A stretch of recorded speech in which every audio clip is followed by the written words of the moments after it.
स्वागत है आपका बेसिक लर्निंग यूट्यूब चैनल पर। शुरू करते हैं आज की क्लास को। आज की क्लास में हम जानेंगे संयुक्त व्यंजन क्या होता है, अनुस्वार क्या होता है, अनुनासिक क्या होता है, विसर्ग क्या होता है, संयुक्ताक्षर क्या होता है, द्वितीय व्यंजन क्या होता है। क्योंकि बच्चों को इसमें अंतर निकालना मुश्किल हो जाते हैं, वो अनुस्वार को अनुनासिक समझते हैं, संयुक्त व्यंजन और संयुक्ताक्षर उन्हें एक ही शब्द लगने लगता है, लेकिन यह अलग अलग होता है कि हिंदी थोड़ी सी कठिन शब्द होते हैं। हिंदी में ये देखने में एक तरह से लगते हैं, लेकिन इनको पढ़ना थोड़ा मुश्किल हो जाता है। तो आइए अंतर इसमें देखते हैं। वीडियो को अंत तक बने रहिएगा। वीडियो कैसी लगी कमेंट बॉक्स में अवश्य ही बताइएगा, और वीडियो पर पहली बार विजिट कर रहे हैं तो एक सब्सक्राइब अवश्य ही कर दें। तो शुरू करते हैं बिना देर किए हुए, जानते हैं संयुक्त व्यंजन। संयुक्त व्यंजन क्या है? संयुक्त व्यंजन ऐसे वर्ण है जो वर्णमाला में स्थान पाते हैं। वर्णमाला में इसमें पहला व्यंजन स्वर रहित व्यंजन स्वर रहित एवं दूसरा स्वर सहित होता है। इनमें पहला व्यंजन किसे कहते हैं पहले आप समझिए। और स्वर क्या होता है? व्यंजन में होता है क से लेकर ज्ञ तक। क्या क से ज्ञ तक को क्या कहते हैं? व्यंजन कहते हैं। और स्वर किसे कहते हैं? अ से लेकर अह। अ से अह तक क्या हुआ? ये हुआ स्वर। क से ज्ञ तक क्या होता है? व्यंजन होता है। तो इसमें क्या बोल रहा है? कह रहे हैं कि इनमें पहला व्यंजन जो पहला शब्द होता है वो क्या होता है? ये जो पहला वर्ड है, ये शब्द देख रहे, ये क्या है? यह स्वर सहित है। इसमें क्या है? स्वर लगा हुआ है। यह दूसरा स्वर सहित होता है।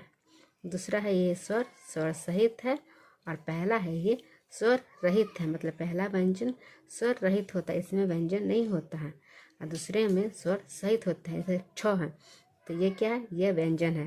तो क भी व्यंजन है, त भी व्यंजन है, ज भी व्यंजन है, श भी व्यंजन है। तो पहला शब्द क्या है? ये व्यंजन, पहला व्यंजन स्वर रहित है, इसमें सब में स्वर है। ये दूसरा व्यंजन स्वर सहित है। ये सब अ है, स में क्या है? अ की ध्वनि आ रही थी। ये सब कितने हैं? स्वर सहित है। र में भी अ की ध्वनि आई, स्वर सहित है। इसमें भी स्वर की य में क्या है? अ की ध्वनि आ रही थी। ये क्या है? स्वर सहित है। ये पहला है, यह स्वर रहित है, इसमें अ की ध्वनि नहीं है। ये कच्छ। कच्छ क्या है? दो अक्षर से बनकर मिला। इसे कैसे पढ़ते हैं? क प्लस स। ये दो अक्षर है, और इसमें भी स में ये आधा इसको कहते हैं। इसमें क्या लगा? अ लगा हुआ। क्या लगा हुआ? अ। तो क्या बन के दोनों मिलकर बना कच्छ, तब ये बना कच्छ। तो क्या है? कच्छा। ये क्या है? कच्छा बना। नेक्स्ट वर्ड है त्र। संयुक्त व्यंजन में छ, त्र, य और स्र आते हैं। क्या आते हैं? ये चार वर्ण को क्या कहते हैं? श, त्र, य और स्र को संयुक्त व्यंजन कहते हैं। ये दूसरा है त। त क्या है? व्यंजन। ये व्यंजन क्या है? स्वर रहित है, इसमें स्वर नहीं है। र, त्र, त लिख दे, त के बाद र, ये दो वर्ड मिलकर बने हैं त र। तो त में अ की ध्वनि नहीं आ रहा, त र में तो अ की ध्वनि आ रही है, तो क्या बना? यह है स्वर सहित त्र। क्या बना? त्र। ये एक शब्द बना। त्र कैसे बना? त्र। तो इसे क्या शब्द बनते हैं? इसे बनते हैं पत्र। कैसे? इससे क्या बनेगा? पत्र बनेगा, पत्र। नेक्स्ट है ज्ञ। ज्ञ ऐसे लिखेंगे, ज्ञ को लिखेंगे ज प्लस इय। क्या लिखते हैं? ज प्लस इय। ज में तो स्वर सहित है, इसमें व्यंजन रहित है, इसमें इसकी अ की ध्वनि नहीं आ रही है, लेकिन इय में अ की ध्वनि आ रही है। तो क्या इय बना? तो इससे क्या शब्द बनते हैं? इससे बनते हैं ज्ञानी। ज्ञानी किस तरह के शब्द बनते हैं? ज्ञानी। नेक्स्ट है श्र। नेक्स्ट क्या है? नेक्स्ट वर्ड है सर। सर कैसे बनता है? सर बनता है,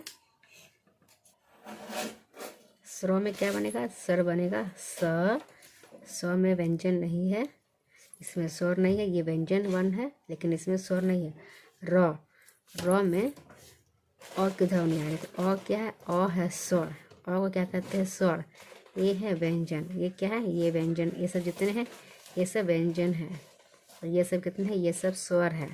तो पहला में व्यंजन की ध्वनि नहीं आ रही है, दूसरे में व्यंजन, ये सब जितने व्यंजन शब्द है आ इसमें और अ, इसमें स्वर की ध्वनि आ रही है, स्र अ, क्या हुआ स्र। इससे क्या शब्द बनते हैं,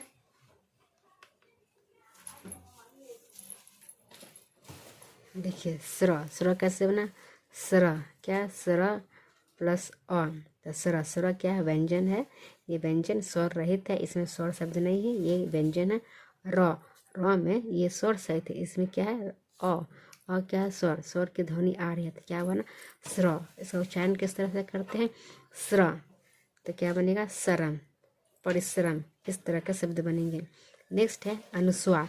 अनुस्वार किसे कहते हैं, यह इसका साइन है, एक लाइन, इसके ऊपर ये बिंदु होती है, तो वर्ण की शिरोरेखा पर लगने वाला बिंदु, ऐसे इस तरह के बिंदु को क्या कहते हैं अनुस्वार कहते हैं। इसकी ध्वनि केवल नाक से निकलती है, जैसे जब इसे उच्चारण करेंगे तो इसकी ध्वनि कैसी होगी, इसको हम नाक से लिखेंगे, कैसे पढ़ेंगे नाक से पढ़ेंगे। जैसे रंग, तो नौ से इसकी ध्वनि आ रही है, रंग, संग, जंग आदि इस तरह के शब्द आ रहे हैं। अगला शब्द है अनुनासिक। अनुनासिक किसे कहते हैं, अनुनासिक एक लाइन है और इसके ऊपर क्या होती है, ये चंद्र बिंदु वाला शब्द को अनुनासिक कहते हैं।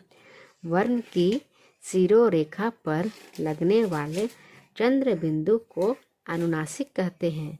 इसकी ध्वनि मुख एवं नाक दोनों से निकलती है। अनुस्वार में किससे निकलती थी, सिर्फ नाक से निकलते थे, लेकिन अनुनासिक में चंद्र बिंदु है तो इसमें ध्वनि कहाँ से निकलती है, नाक और मुख, देखिए मुख एवं नाक दोनों से निकलती है।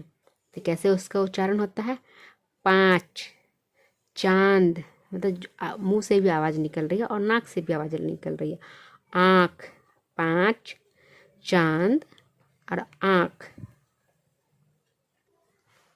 अगला शब्द है विसर्ग। विसर्ग किसे कहते हैं, वर्ण के पश्चात लगने वाले बिंदु विसर्ग, जो ह की ध्वनि आती है उसे क्या कहते हैं, उसे विसर्ग कहलाते हैं। जैसे कैसे होगा, प्रात, अतः, इस तरह के शब्द को क्या कहते हैं विसर्ग कहते हैं। जैसे दो बिंदु लगे हैं इनको क्या कहेंगे, विसर्ग कहेंगे, क्या कहते हैं विसर्ग। नेक्स्ट है संयुक्ताक्षर शब्द। संयुक्ताक्षर शब्द कैसे बनते हैं, संयुक्त मतलब लगे रह के संयुक्त है, किसी चीज़ से जुड़ा हुआ हो, संयुक्त है, दो व्यंजनों के मेल से बनते हैं। इनमें पहला व्यंजन स्वर रहित एवं दूसरा स्वर सहित होता है। जैसे हमने पिछले क्लास, ऊपर वाले क्लास में देखा है कि संयुक्त शब्द कैसे होता है, स्वरूप, स्व क्या है स्व, आधा स है, ये वह है, ये दो रूपों को मिलकर बना क्या, आधा स और वह, स्वरूप। न्याय, आधा नौ या यह न्याय।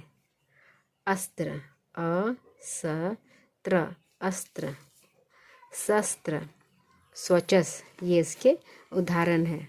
नेक्स्ट है द्वित्व व्यंजन। द्वित्व व्यंजन सुनने से ही लग रहा है कि इसकी उच्चारण दो बार, मतलब इसको हम लिखते हैं कैसे, द्वित्व मतलब दो बार करके लिखते हैं। जब एक ही व्यंजन पहले स्वर रहित व फिर स्वर सहित रूप में प्रयुक्त होता है तो उसे द्वित्व व्यंजन कहते हैं। जैसे कच्चा, सच्चा, बच्चा आदि। कच्चा, सच्चा, बच्चा, ये क्या है, ये देखने से ही लग रहे हैं, ये दो बार इसका उदाहरण है, दो बार ये लिखे गए हैं, तो इनको क्या कहते हैं द्वित्व व्यंजन। तो थैंक्स फॉर वाचिंग, वीडियो को अंत तक देखने के लिए। यदि आप चैनल पर पहली बार विजिट कर रहे हैं तो चैनल को कर दीजिएगा लाइक और सब्सक्राइब और प्रेस कर दीजिएगा बेल आइकन कि वीडियो जब भी अपलोड हो नोटिफिकेशन आपको मिल जाए। और कमेंट बॉक्स में अपना फीडबैक अवश्य दीजिएगा कि वीडियो आपको कैसी लग रही है, तो इसी आधार पर आपके लिए वीडियो बनाते रहेंगे।